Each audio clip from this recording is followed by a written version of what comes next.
So suicidal empathy is the following, Charlie. Empathy is a great thing, but like most things in life, it has to be deployed to the right targets in the right amount at the right place, right? Aristotle already knew this many thousands of years ago. So to be empathetic is certainly a virtue that we should applaud, but to be orgiastically empathetic. So, for example, American vets are less worthy of our empathy than illegal immigrants who are MS-13 gang members.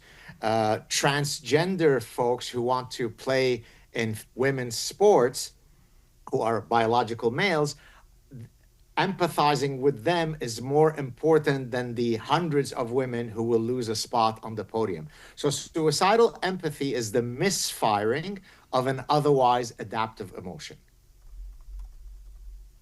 So how does that apply in our politics? Give us more and more examples of how that manifests in our politics. Orgiastic open borders is due to suicidal empathy.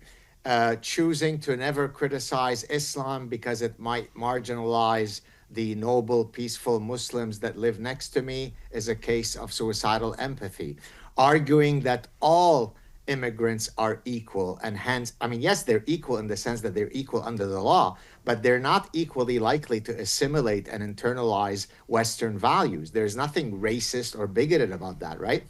My house cat is a feline. So is the wild lion in the savannah jungle. They're both feline. One of them wants me to pet it. The other one wants to eat me for lunch. And so I'm not bigoted against cats because I recognize that a lion is not the same thing as Fido, my cat.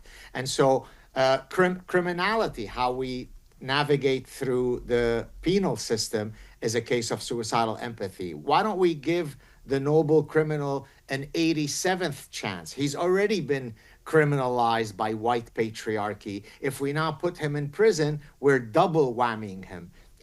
And so every lunatic public policy that you could think of that is truly insane ultimately is rooted in the reflex of suicidal and misguided empathy. Dr. Saad, I would imagine, you're a professor, that most professors are proponents of suicidal empathy. Is that correct? Oh, of course. Big time. I mean, all of them were in mourning when the ultra empathetic Justin Trudeau resigned recently, right? All of them were big champions of his because he was so kind. He was so warm. He was about land acknowledgements. He was about diversity, inclusion, and equity. He's about indigenous knowledge instead of, the white supremacy scientific method. So, of course, they are, stricken with suicidal empathy. Now, I should say, to your earlier point, that there is a bit of a pushback.